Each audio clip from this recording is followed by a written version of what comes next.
everyone, welcome to Sweet Tomato Vine Homestead. I'm Linda, and today I'm out in my garden and I have a new sprayer. And I need this sprayer because I'm fixing to put some of this old school pine sol in it. Y'all remember pine sol from when you were a kid? This is the one that we used to use. We kind of stepped it up and started using some of the ones that smell better. But y'all, it is said that the critters do not like the smell of this. And so that is why I am going to be putting some in my sprayer. I used this last year about this same time, and it seemed to have worked. I didn't have as big a problem as I had earlier. But we also know that it's in the spring that these, I'm going to say the word snakes, because I know some of y'all can't hardly stand to hear it. But I hope we don't have to talk about it too much more. But I have to tell you all about it today because they done lost their mind. I came out here, well, my daughter came out yesterday, and she said, Mama, she said, there's some kind of eggs outside broke out in the yard. And I was like, chicken egg? She's like, no, not chicken eggs. And she was looking, giving me that look, and I knew what she was talking about. So I came out immediately. And y'all, there they were. They wasn't really out in the yard. They right outside my house. So it's like they done said, like, take this. I was like, I ain't did nothing to y'all. Come out here laying your kids out here by my house like this. I was so upset. So she got the phone and she said she was going to Google it and try to find out what kind it was. She Googled it and she kept doing it like, and I was like, what? Because I'm thinking must be some bad ones or something. Then I don't know if she was actually trying to keep from scaring me so bad, but she ended up saying, well, it says it's rat snake. And so I was like, well, rat snake is not that, they're not like venomous, but they get huge. So I remember this really big one that I had saw, and I figured that that's probably what it was. I hope, I don't know. Do I hope it was? I don't know what I hope. But that was a big one. And it was getting away. It was going out towards the water. So I didn't try to chase it or anything. It went that way and I went this way. So I said all that because it done got real out here. It done got more than real. It's like, they was like in your face. Why you gonna bring your eggs up here right beside my house? You got all of this here area out here that you can lay your egg. Why? So it's like they are picking a fight or something. So y'all, this is the little stuff. This is the little artillery that I got right here. This full string pine sol. This is just to get some smells out. Y'all, I hope I don't kill my pollinators because I got to put something out here. And I am not going to, this stuff is expensive too. And I'm going to make this work. I'm going to stretch this out. I should pour all of it in there and just go ahead and just do it. But now I better wait because I don't want to fool around and don't have none left. And then I need some. So I'm going to go ahead. I'm going to put that in there.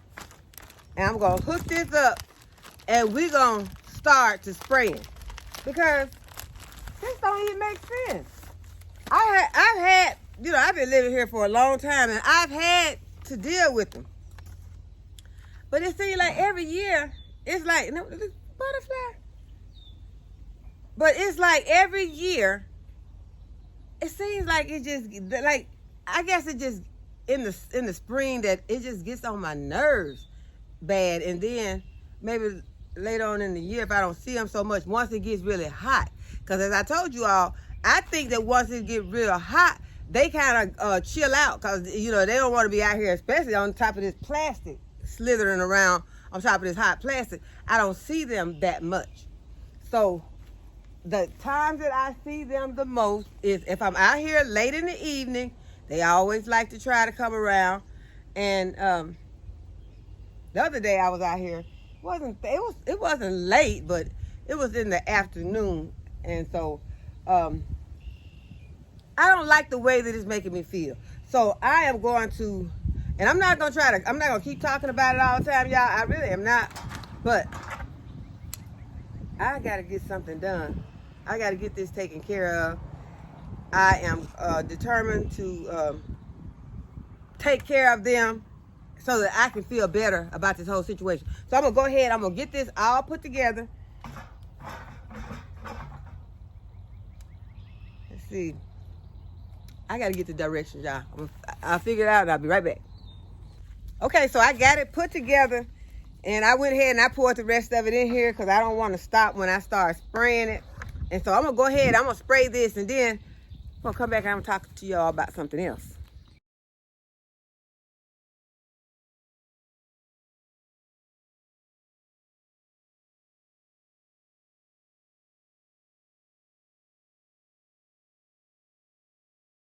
Okay, so I've thrown a few mothballs out here.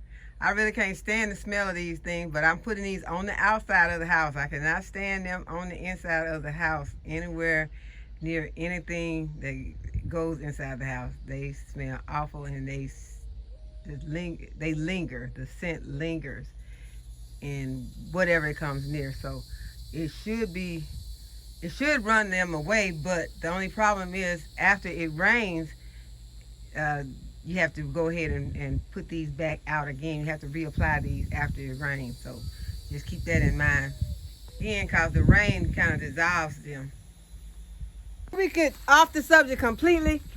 These are some of the things that I will be using to get rid of or deter them or run them off. And this is mothballs. I already showed you the pine saw, the ball is laying on. I figured it up. It's on the ball on the ground, empty. And this is the old original scent pine saw, the one that looks brown or amber. And this is the snake stopper, and it's similar to the snake away. They have several names, but this is the one that I have, and so I have been using this also. And so I'm trying not to use everything at one time because I want to know what it is that is actually working. If I use everything at the same time, then I won't know what is actually working, because I have used in the past, I have used some things that I knew worked and they worked well, but that I didn't have this garden out here like this. So I want to also let you know, be sure that you don't use this in your garden around your food, because a lot of these things have real strong odors, and if you use them around your food, then your food is going to probably smell or taste like it. And especially those mothballs, you don't want to use that anywhere near your food, nowhere near your food. And sulfur is something else that I've used and have been using. I put some out the other day. Be careful with the sulfur, because when you're sprinkling the sulfur around, make sure that there is no wind out. If there is, make sure that you wear some goggles and a mask.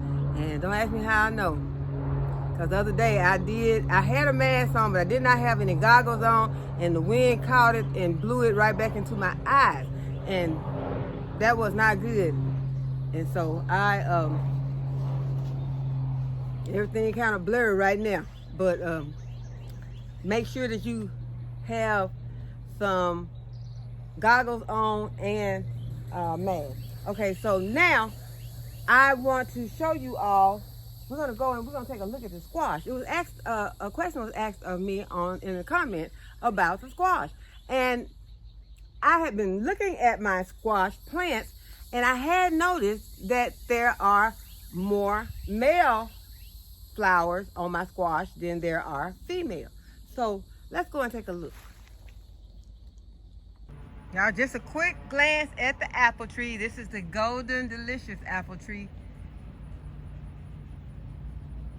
Okay, y'all, so this is what my squash is looking like in the east garden right now. And it is very hard for me to see underneath these plants. So I have decided that in order for me to be able to get underneath my plants and see what I need to see, like right here, I want to see these flowers. And so there are a lot of leaves that are up here. I could remove some of these leaves so that I can get in here and see the flowers that I am trying to see. The reason I'm trying to see these flowers is because Amber from the Gardening Sisters had a comment, and she asked if I had noticed that if I had more male flowers than female flowers. And the answer is yes. I have noticed that, Amber. I do have more male flowers than I have the female flowers.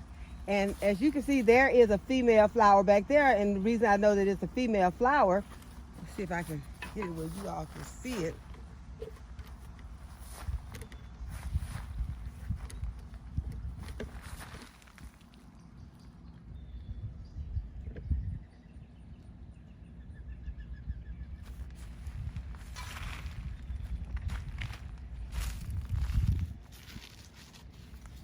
Okay, I know that right here that I have a female flower. Let me get my shovel. And the reason that I know that it is a female flower back here is because it has fruit on it. The female flowers bear the fruit. The male flowers do not. They are to pollinate. And so you can hand pollinate, but who wants to do that? Some people do hand pollinate. I do not. Hopefully I will not have to do that. But, and you would simply take one of the male flowers and go to the female flower and pollinate it by, well, I could show you, or, what you can do is to go ahead and to remove some of your male flowers, and that will help your plant to see that it needs to grow some more flowers. And once it starts growing flowers, then it will grow some more female flowers.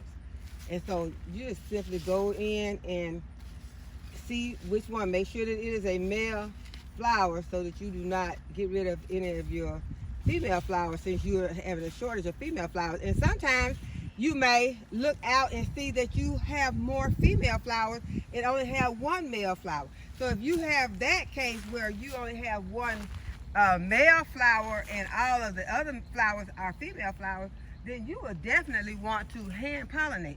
You will want to either get a Q-tip and move from plant to plant after removing some of the pollen from the male flower, and hand pollinate each of those female flowers. Or you would want to just take that male flower and go from plant to plant. But I think it'd probably be better to, from flower to flower, it probably would be better to go ahead and take the Q-tip to do the pollination instead, because once you pull that one male flower, then you would be flowerless, male flowerless. So you want to go ahead and use that one male flower, if that is all that you have, to pollinate the rest of your female flowers.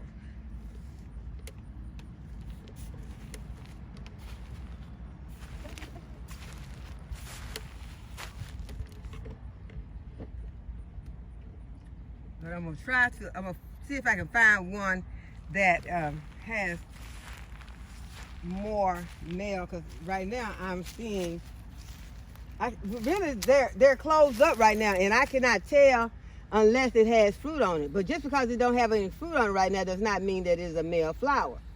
It could just be a female who has not been pollinated. So I don't want to remove any of my females, since I do have a shortage of female flowers.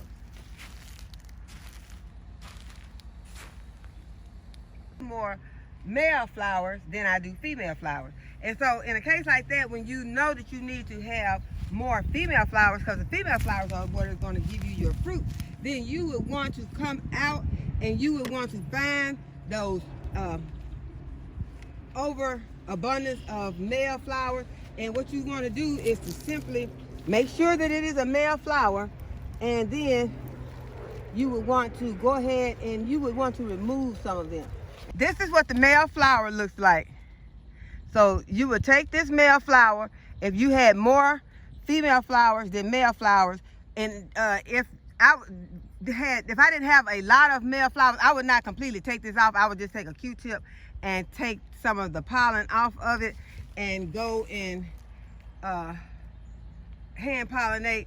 But since I have more, you would simply take this male flower and go into the female flower and just hand pollinate her. And so that way you would be guaranteed that you would get some fruit.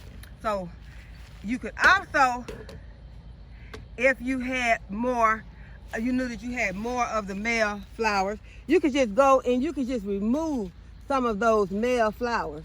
And that way the plant would know, okay, I'm having a shortage of male flowers now. Only thing I have are female flowers, or I'm having a shortage of female flowers. Only thing I have is male flowers. Then it will get busy producing more flowers, and hopefully it will produce some more of the one that you need. You also can remove some of your leaves off if you have to keep the plant from sending the energy to these leaves and send out more energy to grow more of your flowers. That is why I went ahead and I put some bone meal on my squash plants. I wanted to get more flowers to these plants so that I could get hopefully the ones that I need. And right now the ones that I need are the female flowers. And these are some peppers that I bought outside today. I started them on my growing station, and now I have bought them outside so I can start getting them ready to go into the bed. And I just wanted them to kind of get used to the temperature out here, so I sit them over here on top of my worm bin. And so they are seeming to be enjoying the spot that they're in right now. And I will, after I find out that they are ready to stay outside, I'll go ahead and I'll plant them out. And I have some Sweet Heat, some Super Heavyweight, some those on the front. Oh, that's the Sweet Banana. Then I have Big Jim, some more shishitos, because I thought I didn't have any shishitos planted, and I did. So I can share those, or I can just go ahead and stick them in the bed if no one else wants them. And then I have some Bianca. But the ones that I really wanted were the lunchbox peppers, and they did not germinate yet, so I'm still keeping an eye on those. They're on the growing station. This is the pink banana squash, and it has diatomaceous earth all over it. There are no bugs on them. There are no eggs on them. I have been looking underneath these plants, and there are still no more eggs. So the diatomaceous earth is working, although I do not really have any underneath the leaves. It is keeping the squash bug away, although there is no diatomaceous earth underneath the leaves. So that is something to be noted, that it still helps, although it didn't really get underneath the leaves. Just glad that the plants are still nice and clean, and I still have not got a single pink banana squash off of this plant. It has one that looks like it is starting to grow, but the case is the same with this plant. Also had more male flowers than female flowers. So there is one pink banana squash that is growing in here. That's the only one that I see right now. So I'll keep an eye on that one. Make sure nothing happens to it.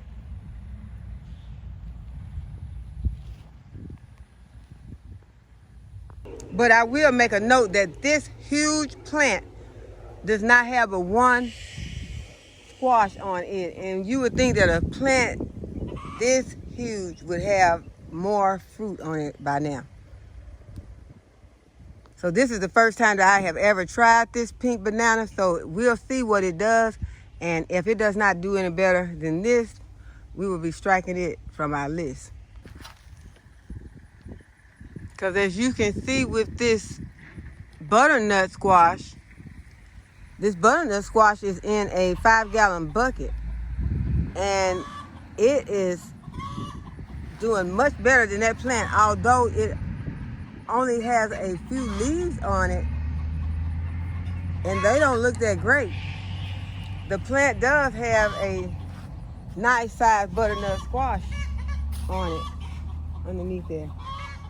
Has a nice size butternut squash.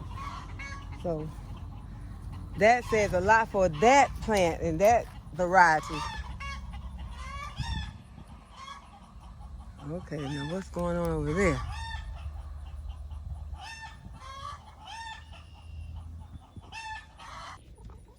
Okay, so now I'm having to come and check and see what these chickens going off about. They stopped when I came over here. They stopped making all that noise. You see what's going on.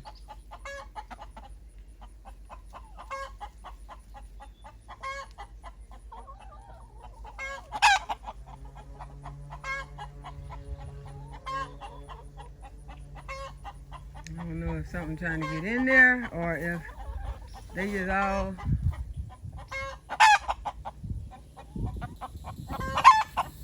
they still doing it.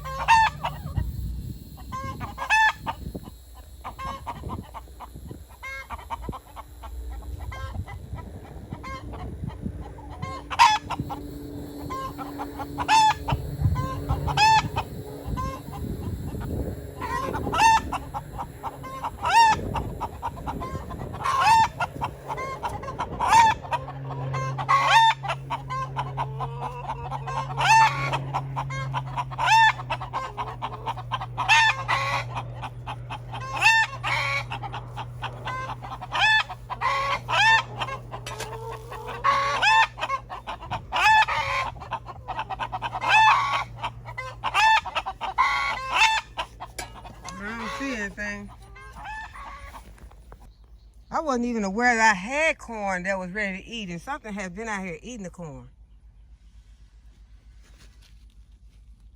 I don't like the idea that I had to put all this stuff on my food to keep these pests off, but I will do it.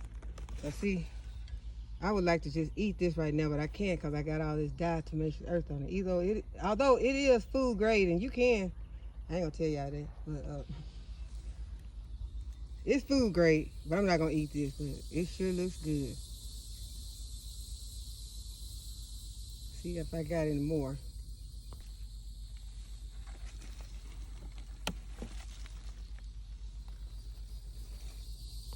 And be sure that when you start to getting okra pods on your plants, go ahead and harvest those, because they will not only just get hard, but the plants will, like the peppers, stop producing if you do not harvest your okra.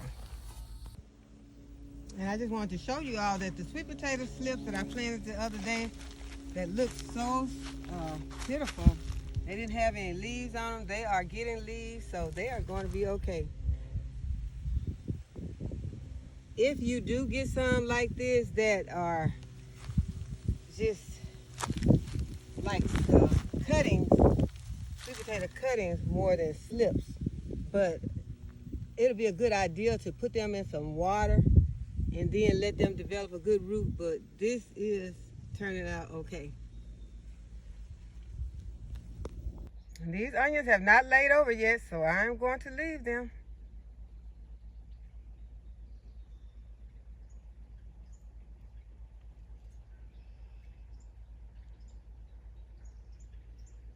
I see one that has been, no I don't. Well, yes I do. There's one red one down here that has bent over. I'll go ahead and get it.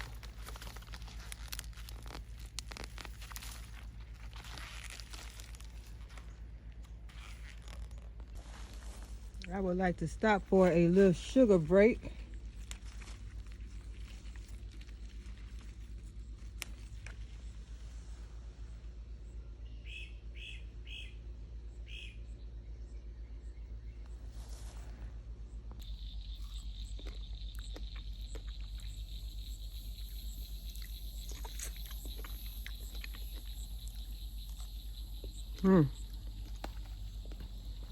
Delicious.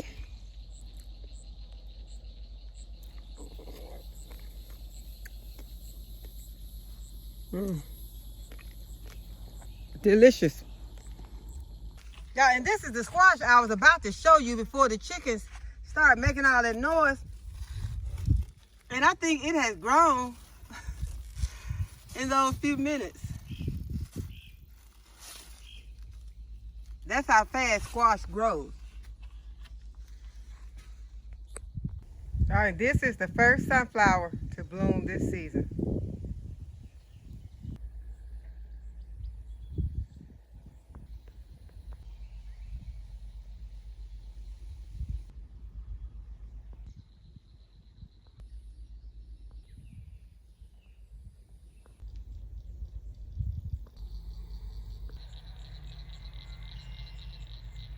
So I hope y'all have enjoyed this video today, that you give the video a thumbs up and subscribe to my channel and hit the notification bell to be notified whenever I upload a new video. And as always, thanks for watching. I'll see you in the next video. Bye-bye.